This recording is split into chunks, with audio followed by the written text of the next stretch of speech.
우리 사무엘상 15장입니다. 17절에서 24절까지 말씀입니다. 사무엘상 15장 17절에서 24절까지 말씀 교독으로 읽고요. 마지막 24절 함께 읽습니다. 17절 제가 먼저 읽겠습니다. 구약 432쪽에 있습니다. 17절 제가 읽습니다. 사무엘이 이르되 왕이 스스로 작게 여길 그때에 이스라엘 지파의 머리가 되지 아니하셨나이까? 여호와께서 왕에게 기름을 부어 이스라엘 왕을 삼으시고 또 여호와께서 왕의 길로 이르시며 이르시기를 가서 아말렉 사람을 진멸하되 다 없어지기까지 치라 하셨거늘 어찌하여 왕이 여호와의 목소리를 청종하지 아니하고 탈취하기에만 급하여 여호와께서 악하게 여기시는 일을 행하셨나이까? 사무엘에게 이르되 나는 실로 여호와의 목소리를 청정하여 여호와께서 보내신 길로 가서 아말렉 왕 아각을 끌어왔고 아말렉 사람들을 진멸하였으나 다만 백성이 그 마땅히 멸할 것 중에서 가장 좋은 것으로 길갈에서 당신의 하나님 여호와께 제사하려고 양과 소를 끌어왔나이다 하는지라. 사무엘이 이르되 여호와께서 번제와 제사를 그의 목소리를 청정하는 것을 좋아하신 같이 좋아하시겠나이까?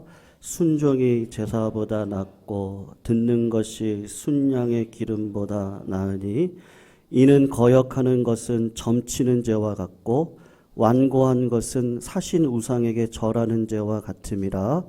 왕이 여호와의 말씀을 버렸으므로 여호와께서도 왕을 버려 왕이 되지 못하게 하셨나이다 하니 같이 읽습니다. 사울이 사무엘에게 이르되 내가 범죄하였나이다. 내가 여호와의 명령과 당신의 말씀을 어긴 것은 두려워하여 그들의 말을 청정하였음이니이다. 아멘. 여러분, 하나님께서 사울 왕에게 지금까지 세 가지 부탁을 하셨습니다. 명령을 했는데, 그런데 그 세 가지 하나님께서 하신 명령을 보면 두 가지 특징이 있습니다. 첫 번째로는 하나님께서 우리들에게 주시는 명령은요, 절대로 어렵지 않은 명령입니다. 그리고 그 명령을 통해서 하나님께서 원하신 뜻이 있는데 우리를 괴롭히려고 주시는 것이 아니고 은혜와 복을 주시기 위해서 하나님께서 말씀의 명령을 저희들에게 허락하십니다. 우리가 하나님을 생각할 때 두 가지를 꼭 기억하셨으면 좋겠습니다.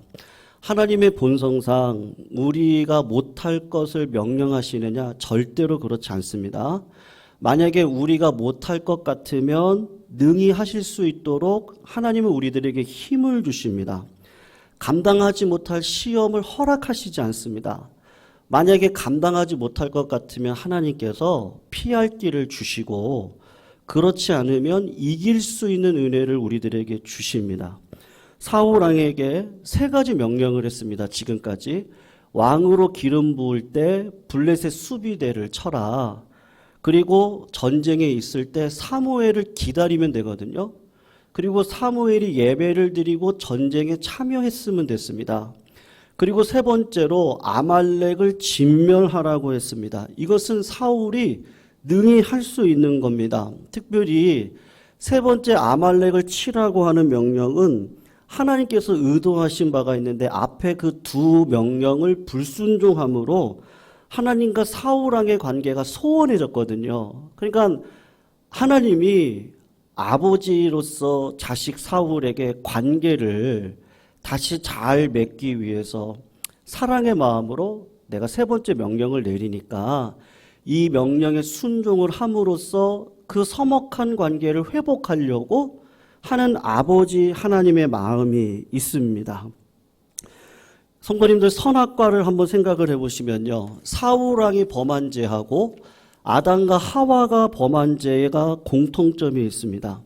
선악을 알게 하는 나무를 하나님께서 그냥 먹지 말라고 하셨습니다. 그러니까 어려운 명령이 아니고 쉬운 명령입니다. 그냥 가만히만 있으면 되는데 굉장히 쉬운 것인데 불순종이 들어왔습니다. 여러분, 불순종이라고 하는 것을 생각을 하실 때 환경이나 외부에서 들어오는 것이 아니고 내 안에 있는 마음이 나를 요동치고 격동시켜서 불순종의 자리로 가게 합니다. 아담과 하와가 왜 불순종했어요? 자꾸 아담은요, 하나님께서 주신 아내 때문에, 하와는 하나님이 만드신 창조물 뱀 때문에 내가 불순종했다라고 이야기를 하는데, 사실 객관적으로 나의 마음을 정직하게 보면 내 안에 하나님으로부터 독립하고 싶은 영적인 교만이 아담과 하와가 범한 죄의 본질이고 우리 죄의 본질입니다. 그래서 성도님들, 죄를 생각하실 때 근본적으로 내가 저 사람 때문에 이런 환경이기 때문에 내가 죄를 졌다, 그렇게 생각하시는 건 성경적인 관점이 아니고요. 하나님에 대한 나의 태도와 반드시 관련이 되어져 있습니다. 이거 진짜 중요한 말씀입니다. 내 마음속에 하나님을 불순종하고자 하는 동기가 내 안에 있어요. 유혹을 외부에서 할 뿐입니다. 사울왕이 불순종했습니다. 사울왕의 불순종의 핵심은 하나님의 말씀을 불순종하기보다는 백성들의 마음을 보니까 내가 저 백성들을 통해서 저 사람들의 마음을 얻고 싶고 칭찬을 받고 싶고 존경을 받고 싶은 그 마음이 사울왕의 마음의 중심에 있습니다. 15장을 자세히 읽어보시면 사울이 던졌던 말 한마디 한마디에 무엇이 있느냐 하면 백성에게 존경을 받고 사랑받는 왕이 되고 싶다. 그리고 왕으로서 이 권력과 이 명예를 놓치고 싶지 않다라고 하는 마음이 하나님의 말씀에 순종하고 싶은 마음보다는 더 강하게 사울의 마음을 붙잡고 있는 겁니다. 여러분, 아각을 왜 살려줬습니까? 전쟁터에서 아각을 죽이면 되거든요. 그런데 전쟁에서 승리했다라는 것을 제일 잘 드러낼 수 있는 것은요, 적군의 왕을 사로잡아 와서 백성들이 보는 앞에서 죽이면 내 권세와 명예가 쫙 올라가니까 일부러 아각 왕을 데리고 온 겁니다. 하나님께서 진멸하라고 했습니다. 기념비를 세우면 절대로 안 되는데 굳이 사울왕이 갈멜에 가가지고 기념비를 세웁니다. 자기의 업적을 인정받고 싶은 거죠. 좋은 짐승들을 다 남겼습니다. 왜 남겼습니까? 백성들이 원하니까요. 백성들의 요청을 들어줄 때 우리 왕이 우리 마음을 잘 알아주는구나, 좋은 왕이다. 여러분, 하나님께서 사울 왕을 왜 기름 부으셨죠? 하나님께서 원하시는 건 사울 왕을 통해 하나님의 나라와 의를 세워가기 위함입니다. 백성들이 무지몽매한 길로 걸어가면 그 길은 아니라고, 오히려 하나님께서 진멸하라고 했으니까 진멸해야 된다라고 백성들을 설득하고 말씀으로 살아갈 수 있는 길로 인도해 가야 되는데, 사울의 마음 가운데는 내가 하나님보다 더 왕이 되고 싶은 그 마음이 뿌리 깊은 곳에 박혀 있었던 것이죠. 여러분, 불순종의 결과 사울은 어떤 일을 벌이죠? 하나님과의 관계를 계속해서 깨트립니다. 하나님께서 이스라엘의 왕으로 삼았습니다. 왕의 대리인으로 삼았습니다. 그러면 하나님의 말씀을 대언하는 자입니다. 사울은 스스로 작게 여겼습니다. 왕이 되고 난 자격이 없다라고 생각했던 자가 사울이었습니다. 그럴 때 하나님께서 그를 높여주셨습니다. 그런데 막상 왕이 되고 보니까 이 자리를 절대로 놓치고 싶지 않습니다. 왕이 되니까 명예가 있고 존경이 있고 사랑을 받고, 그래서 그 사랑에 너무 겨워 하나님을 배신하는 자리에 들어갔습니다. 왕으로 존경을 받기 위해서 백성들의 눈치를 보고 그들이 원하는 대로 말씀대로 살아가야 되는데 그렇지 않은 길로 자꾸 그 삶을 연결시켜서 백성들의 칭찬을 받으려고 합니다. 하나님과의 관계가 깨진 것이죠. 스스로 내가 왕이 되고 하나님의 대리인이 되기보다는 내가 하나님의 자리에 서겠다, 그렇게 생각을 한 것입니다. 성도님들, 아담과 하와가 타락해서 범죄했습니다. 아담이 몇 살까지 살았죠? 성경을 보면 930살까지 살았습니다. 하나님과의 관계가 끊어져서 에덴을 쫓겨났는데 그 이후에 아담은 살아 있었습니까? 죽어 있었습니까? 에덴을 쫓겨나서 1000년 가까운 930년의 인생을 살았습니다. 여러분, 우리에게 다 적용이 되어지는 신비인데요. 하나님과의 관계가 끊어지면 사는 것 같은데 죽은 것 같은 인생을 살아갑니다. 꽃꽂이에 꽂아져 있는 뿌리가 잘린 꽃처럼 겉으로 볼 때는 화려하고 살아있는 것 같이 보이지만 실상은 뿌리가 끊어져 있기 때문에 죽어있는 인생을 살아가는 것이거든요. 사무엘상 15장은 사울 왕의 삶의 결정적인 순간입니다. 이 사건으로 인해서 사울과 사무엘은 서로 죽을 때까지 보지 않습니다. 사무엘을 안 보는 거는 괜찮습니다. 근데 중요한 건 뭐예요? 사무엘을 통해서 말씀하시는 하나님과의 관계를 사울이 스스로 단절을 시킵니다. 그 이후에 사울은 누구와 사귀죠? 자꾸 힘센 용사들을 불러 모읍니다. 그리고 마지막에 하나님을 찾는 것이 아니라 신접한 여인을 찾고서 마귀에 끌려다니는 비참한 상태로 떨어지게 됩니다. 사울이 40년간 통치를 합니다. 그러나 왕이 되고 난 다음에 2, 3년이 지나서 길게 보면 5년이 지나고 난 다음에 사무엘 15장 사건이 있고 사울은 더 이상 하나님께서 기뻐하시는 왕이 아닙니다. 왕으로는 살지만 왕이 아닙니다. 살아있는 것 같은데 죽어있는 신앙생활을 하고 있는 자가 사울 왕입니다. 성도님들, 내가 하나님과의 관계에 살아있을 때 하나님의 음성이 들리거든요. 제가 꼭 부탁드리고 싶은 건요, 이거 신비가 아닙니다. 하나님께서 말씀을 통해서 친정 어머니와 같은 성령님이 우리에게 위로도 주시고 말씀도 주십니다. 그 말씀이 들려서 그 말씀은 꼭 짐을 지는 자리더라고요. 나를 부인하는 자리예요. 꼭 그래요. 왜냐하면 내 그 부패한 마음과는 자꾸 다른 마음으로 하나님 말씀하시거든요. 그래서 그때 그 말씀에 순종해 걸어갈 때 내가 살아있는 걸 느낍니다. 다윗이 죄를 범하고 난 다음에 하나님께 부탁한 말씀이 있어요. 성령 하나님을 내 마음 가운데 떠나게 해주지 마세요. 내가 정직한 영이 되게 해주세요. 정직한 영이 안 되고 내 마음 가운데 애통한 마음이 없어요. 목마른 마음이 없어요. 하나님을 의지하고 싶은 마음이 없어요.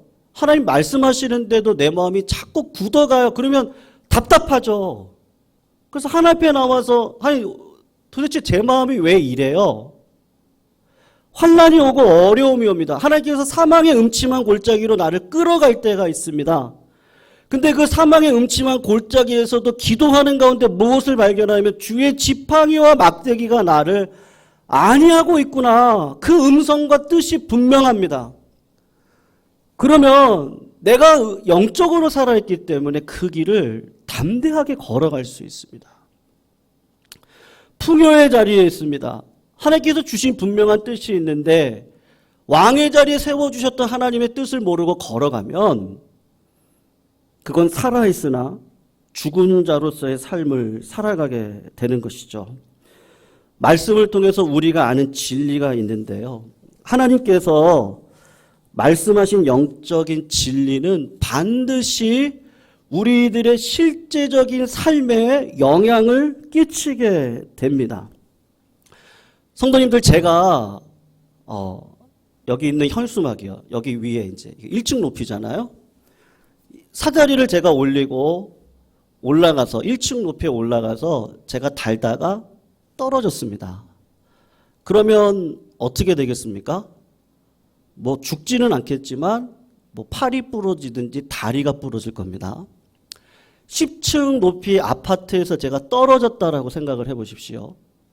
거의 99.9% 저의 생명은 다할 것입니다. 그것이 하나님께서 우리들에게 주시는 일반 계시고 중력의 법칙이고 하나님의 원리입니다. 죄는 하나님과의 관계인데 하나님과의 관계가 깨지면 반드시 드러나는 현상이 무엇이냐 하면요. 가정이 어려워져요. 교회가 어려워지고 나라와 사회가 어려워지는 사람들과의 관계 속에서 내 모든 삶의 영향에 반드시 영향을 끼치게 되어져 있습니다. 제가 좋아하는 작가가 필립 얀시인데요. 그분이 썼던 놀라운 하나님의 은혜라는 책에 실제로 있었던 실화예요. 아내와 결혼해서 살아가는 한 남편이 있었습니다. 그러니까 부부 얘기입니다. 마지막 수십 년간 아내와 떨어져서 내용을 들어보니까 그래요. 그 남편은 한 30년 가까이를 거실에서 자고요. 아내는 안방 침실에서 잠을 잡니다. 관계의 틈이 언제 생겼느냐 하면 30년 전 5살 딸이 아플 때 일이 벌어진 거예요. 부부의 일이 벌어졌어요. 그 딸이 아플 때에 남편이 저도 그랬는데요. 이 결혼을 하고는 제가 뭐 아내의 마음도 사실은 잘 몰랐고 애를 낳은 그 여자의 심정도 제가 어떤지를 잘 몰라서 저도 그랬던 것 같아요. 그래서 참 부끄러운 고백인데 저는 이제 사역을 마치고 집에 와서 제가 뭐를 좀 하고 있었는데 아내가 지원이를 뒤에다가 안고 와가지고 저한테 화를 낸 적이 있었어요. 왜 내 마음을 못 알아주냐고. 요새는 그렇게 하진 않더라고요. 저 때만 하더라도 약간 제가 좀 유교적인 생각이 있어서 그랬는지 하여튼 그런 비슷한 얘기더라고요. 지금 보니까요.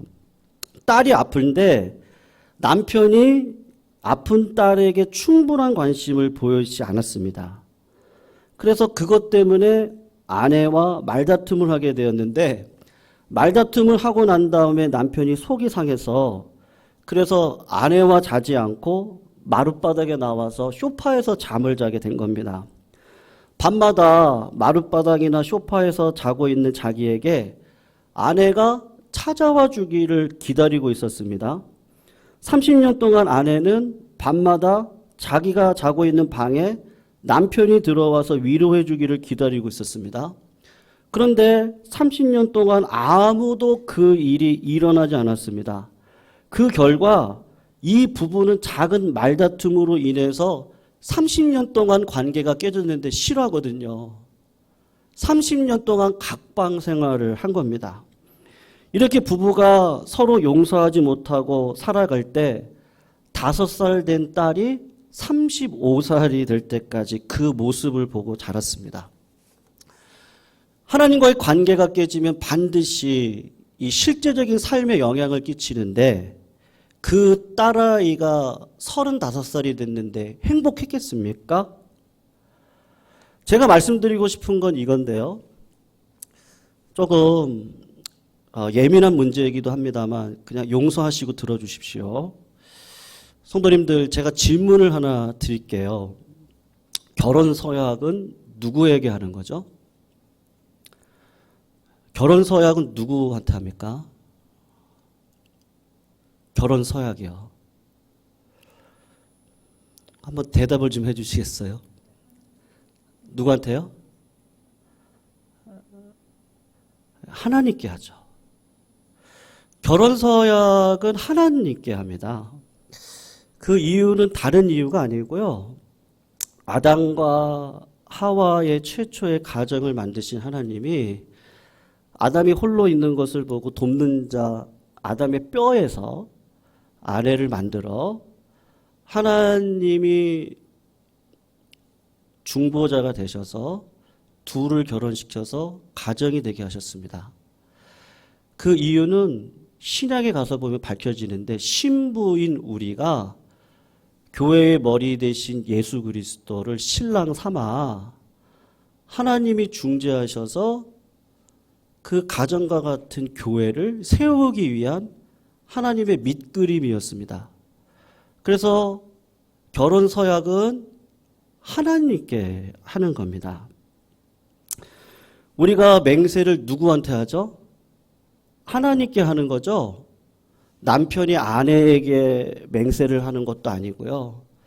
아내가 남편에게 맹세하는 것도 아닙니다. 세상 철학이 들어와 그냥 용서하고 들어주십시오. 제가 그냥 목회자로서는 성도님들에게 진짜 진리가 뭔지는 말씀을 드려야 될 것 같아서 말씀드리고 싶은 건데요. 아무리 목회자가 부족해도 결혼은 어떤 예식이 아니고 예배입니다. 왜냐하면 그 예배 가운데 성경에다가 신랑과 신부가 손을 얹고 말씀의 대언자인 목사님을 모시고 예배를 드리고 서약을 함으로 그 서약의 주인이 누구라는 것을 이야기하고 있느냐 하면 하나님이 이 가정을 끌어가 달라고 하는 부모의 마음이 있습니다. 신랑 신부도 내가 하나님께 서약을 함으로 부부의 관계를 하나님 앞에 하듯이 내가 하겠다고 하는 그 말씀의 순종이 결혼이라고 하는 예배 속에 들어가 있습니다. 저는 그것을 말씀드리고 싶은 거예요. 그래서 우리가 형식을 조금 바꿀 수도 있고 뭐 그럴 수는 있습니다만 무엇은 빼뜨리면 안 되는 거예요? 서약은 하나님께 하는 거예요. 그래서 저는 그냥 목사의 양심으로 우리 성도님들께서 결혼 예배로 들어주셨으면 좋겠어요. 그게 제 솔직한 마음이고요. 그런데 자식 여러 가지 상황들이 있습니다. 자녀의 신앙의 성숙도도 있을 거고요. 이 문제로 인하여서 우리 아내 뭐죠? 우리 제가 요새 까먹어요. 제가 어제 사모님께도 제가 목사님께도 그랬는데요. 저 요새 자꾸 까먹어요. 그래서 수요일 날 아직도 기억이 안 나는데 그 빙판 위에서 발레하는 거요. 피겨 스케이팅. 근데 제가 수요일 날 그 발레하는 거 있잖아요. 피겨 스케이팅이 생각이 안 나는 거예요. 수많은 상황이 있거든요. 그래서 신부 측의 입장에서 예수 믿지 않는 분들이 계실 수 있어서 그럴 수 있습니다. 그러나 기본 원리는 하나님과 서약을 하는 거죠. 남편과의 관계가 깨졌습니다. 그것이 정립되고 난 다음에 이제 생각을 해보는 거예요. 남편과의 관계가 깨졌습니다. 남편과의 관계의 본질은 사실 내가 남편에게 서약한 게 아니기 때문에 하나님께 가서 물어봐야 되는 거죠. 하나님 앞에 서약을 한 내가 깨트린 것입니다.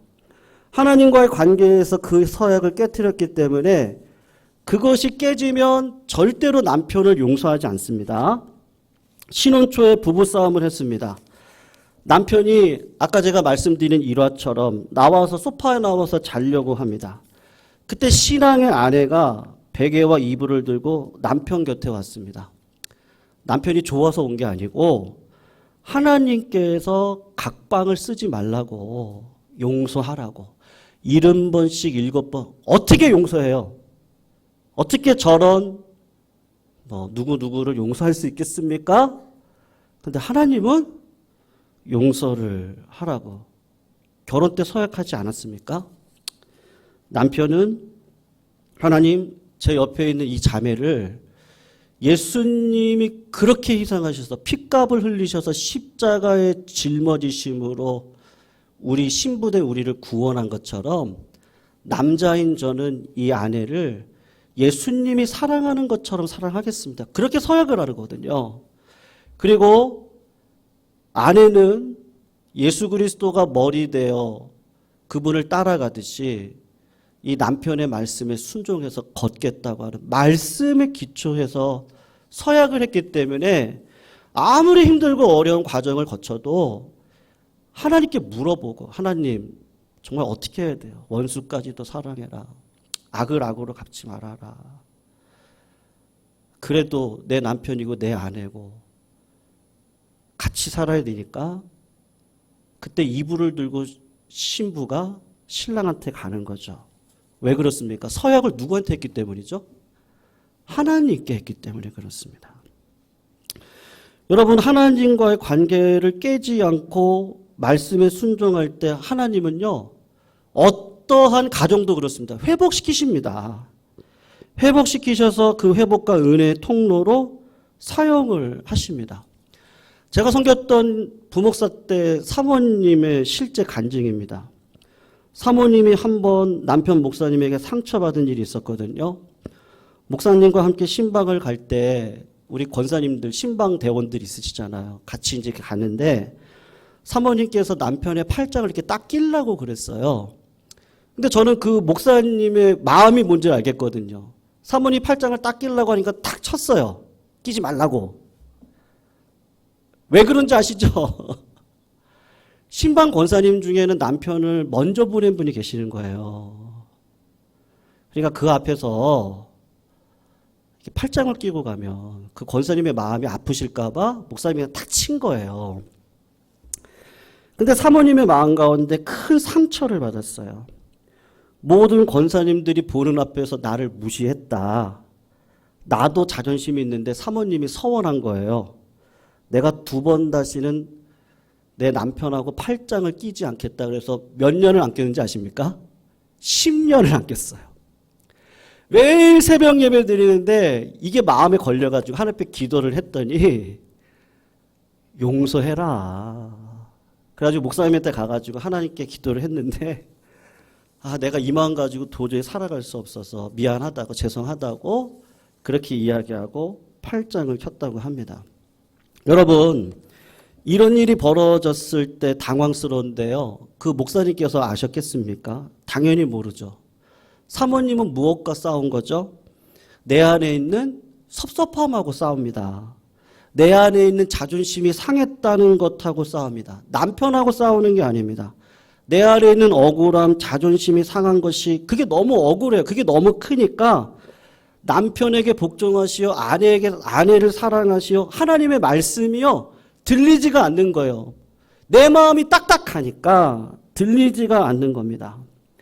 죄는 하나님과의 관계입니다. 우리는 코로나하고 싸우지 않습니다. 우리 바깥에 불신자들하고 싸우지 않습니다.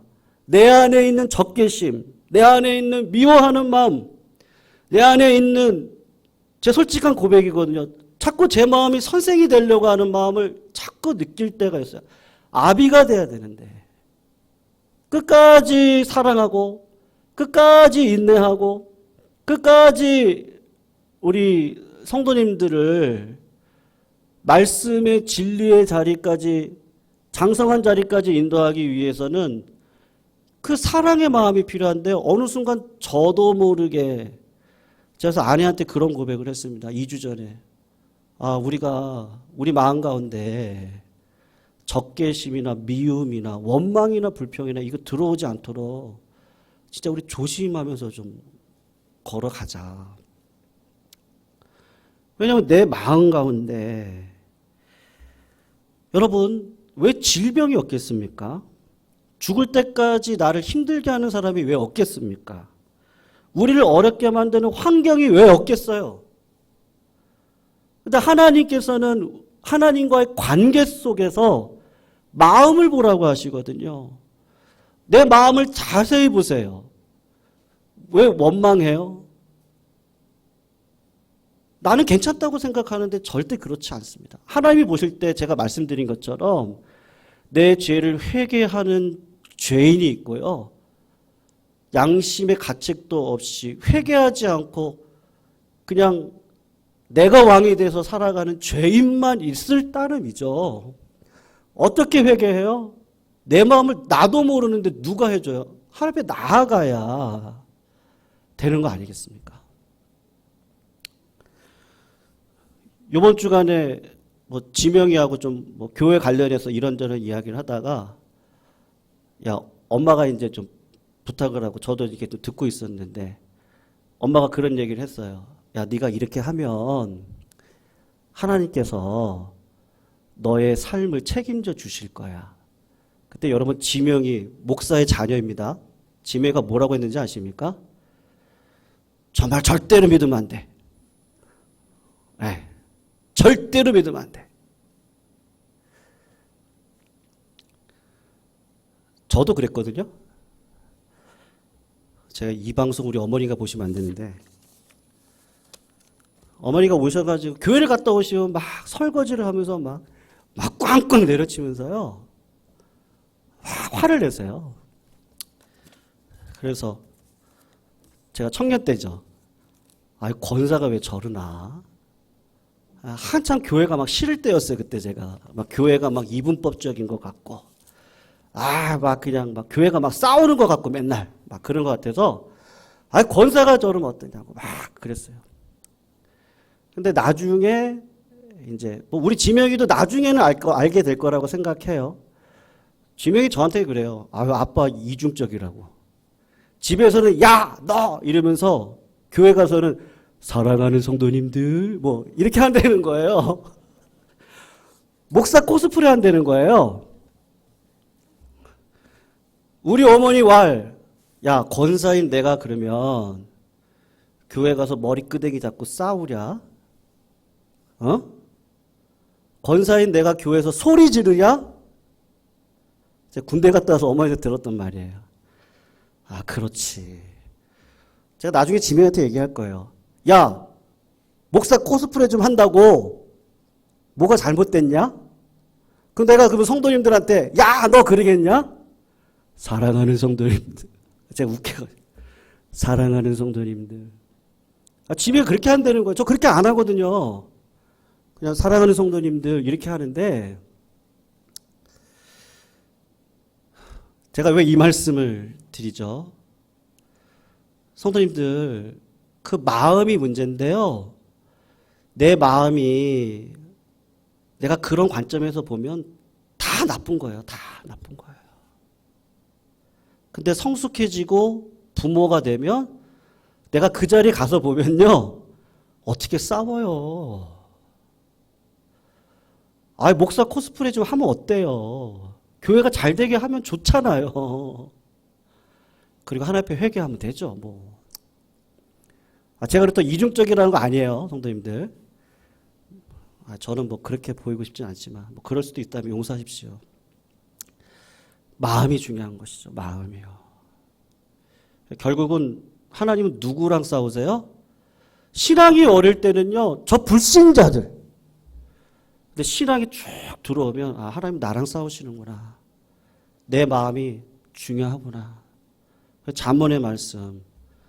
무릇 지킬 만한 것보다 네 마음을 지키자.